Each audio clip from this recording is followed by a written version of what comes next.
જે રાજકોટથી મળી રહ્યા છે। સ્કૂલ વાન ચાલકને ઝડપની મળી સજા। રસ્તે બેફામ દોડતી સ્કૂલ વાનને નડ્યો છે અકસ્માત અને સિટી બસ સાથે સ્કૂલ વાનની ટક્કર થતા અકસ્માત સર્જાયો હતો। અકસ્માતની સમગ્ર ઘટના સીસીટીવીમાં કેદ થઈ છે। સ્કૂલ વાનમાં સવાર વિદ્યાર્થીઓને સામાન્ય ઈજાઓ થઈ છે। ત્યારે સૌથી મહત્વની વાત એ છે કે ખૂબ મોટી કોઈ જાનહાનિ થઈ નથી, પરંતુ સ્કૂલ વાન જે છે તે પૂરપાટ ઝડપે દોડી રહી હતી અને તે સિટી બસ સાથે અથડાઈ હતી અને તેના આ જે દૃશ્યો છે, જે ઘટના ઘટી હતી તેના આ દૃશ્યો આપણી સામે આવ્યા છે। આપણા બાળકોને આપણે સ્કૂલ વાનમાં મોકલતા હોઈએ છીએ, તેઓ શાળાએ પહોંચે અને સુરક્ષિત પહોંચે, પરંતુ આ રીતે સ્કૂલ વાનના જે ચાલકો છે બેફામ રીતે તે દોડાવતા હોય છે। આ વિશે વધુ માહિતી મેળવીએ અમારા સંવાદદાતા ગૌરવ પાસેથી। ગૌરવ, સ્કૂલ વાનના જે ચાલકો બેફામ રીતે સ્કૂલ વાન દોડાવતા હોય છે, તેમને સ્કૂલ વાનમાં રહેલા જે બાળકો છે તેમની પરવા નથી હોતી। આ જે અકસ્માત થયો છે, શું હતું માહિતી?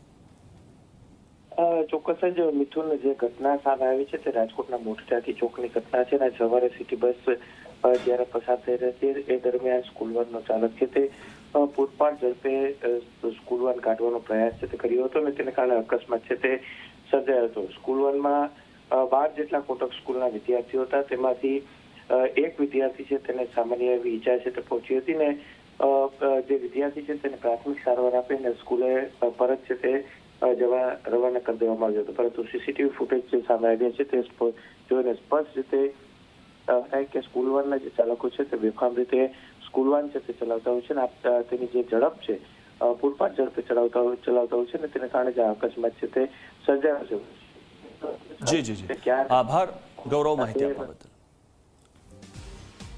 તો જે આ દ્રશ્યો સામે આવ્યા છે અને જે સ્કૂલ વાન છે તે સિટી બસ સાથે અથડાઈ હતી, પૂરપાટ ઝડપે તે જઈ રહી હતી અને તે સીધી સિટી બસ સાથે અથડાઈ।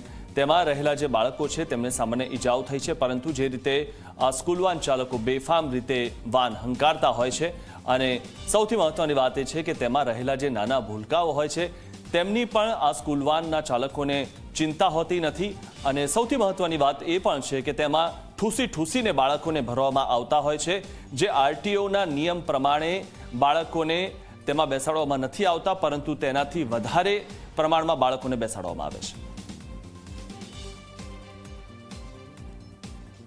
સવારના ટાઈમમાં આમથી વેન આવતી હતી ને આ ભાઈ બસ વાળા આમથી આવતા હતા અને વેન ને ટક્કર મારી ગઈ, વેન આખી પલટી મારી ગઈ। એમાં 5-6 દીકરીઓ હતી। આ ભાઈ બસ મૂકીને ભાગી ગયા। અહીંયા તરત બધા દોડી અને વેન ઊભી કરી નાખ્યું। દીકરીઓને કોઈને કાંઈ એટલું બધું ગંભીર થયું નથી।